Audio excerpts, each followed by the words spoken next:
6. And what these remind me of, these, take it away, what these remind me of, they kind of look like little tombstones, you know, in their own right.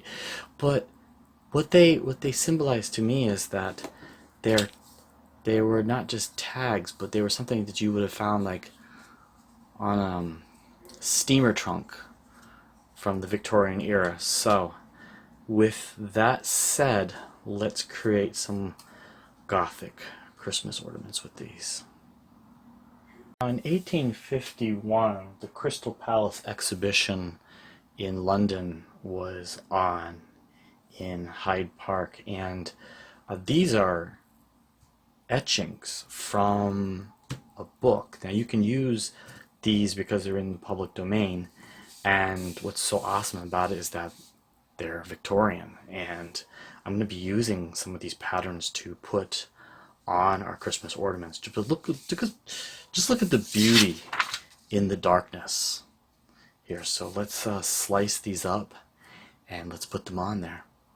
Today what we're going to do is I'm using a bit of overhead projector plastic, and I want to trace out approximate size of with leaving a edge to our tag. So I want an image that's going to fit right in there, and then after I get this off, I'm going to measure it.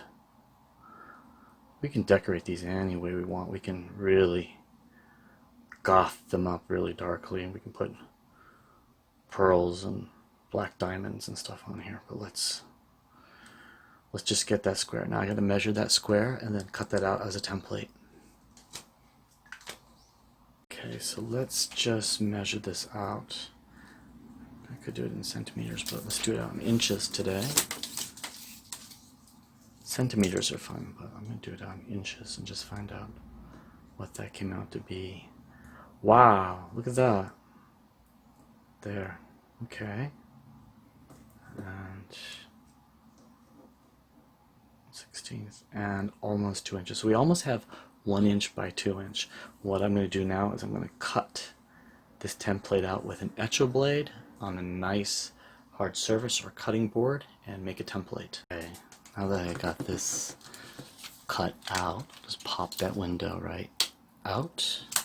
You're probably saying, what's this for? Now this is your template here, so when you put it underneath your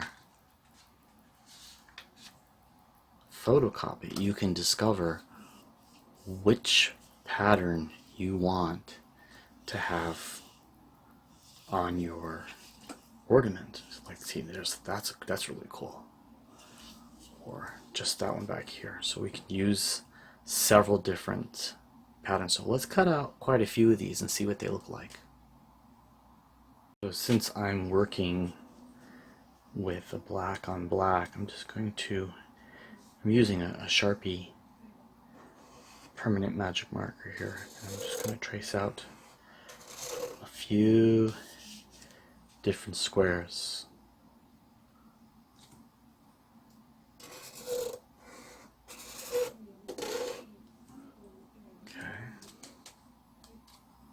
Check this out, even these books, look at that, that's really cool too, right there. This doesn't absolutely have to be patterns, it can be anything, you know. But we want to mark out some of these too. There, I like this one. Used for our ornament. So you get an idea of what we're doing here. Okay, now that we've chosen the pieces, we're going to cut them out. Nice sharp edges here. So let's cut out all 6 of them and see what they look like. Which is so cool. Now you can really see what we have here. And amazingly is that with these, I have to choose 6 because I only have 6 tags, but they're beautiful. And from 3 photocopies, only 3 photocopies, I could have made I don't know, 25 of these, I'm guessing. But they're just beautiful patterns that you can use. They're very, very, very Gothic, and I love them. I love the ambiance of it. Okay, so let's go to the next stage. Okay, so what happens is I had to choose which one of the pictures were going on and which one was minused. So I realized I had two with patterns on them. Now I want that nice vignette style here. Let's glue them down. I'm using a white glue today. Okay, so today I'm going to be using a brush. I want to absolutely make sure that these are perfectly square. I don't want any white. I just trim this one. I'm using a brush and I'm just brushing it on here. Now you can use other types of glues, but I'm going to tell you that a white glue works best because when we put on the aging process of this, if we wanted to tint this and make this more, maybe like it like this, I don't really know, but we want to make sure that all of them are centered and are on there correctly.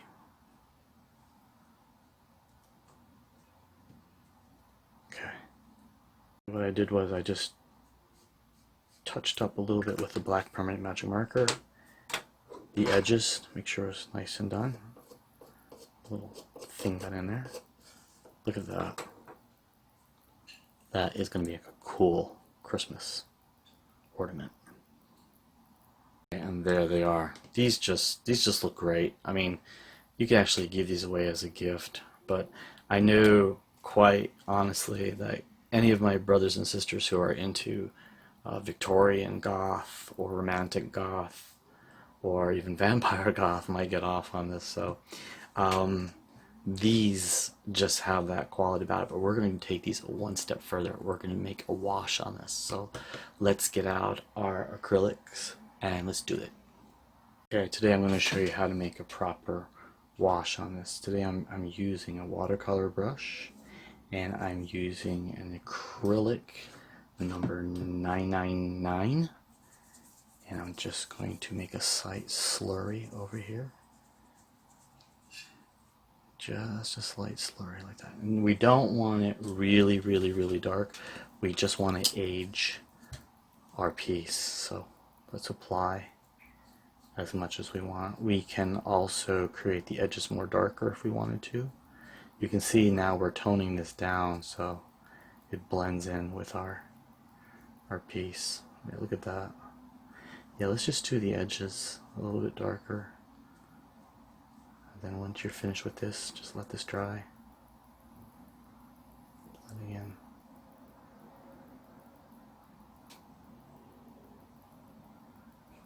I'm going more around the edges than I am in the center because we want that. We want our image to remain focal point, kind of like a old-time photograph or daguerreotype.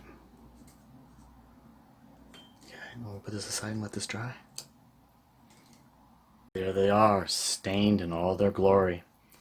Okay, so now let's see if we can put some really nice straps in here or something. There's so many different ways you can decorate this from here. If you wanted to put like black diamonds in here, or you wanted to put maybe I don't know, some type of frame around that, you could do that. But I like them simple, I like them easy, I like them dark, I like them on that kind of a museum-y side, the quality where you put something in a museum and just there it is. So, okay, let's choose our hangers. There they are, all tied up. Happy Gothmas.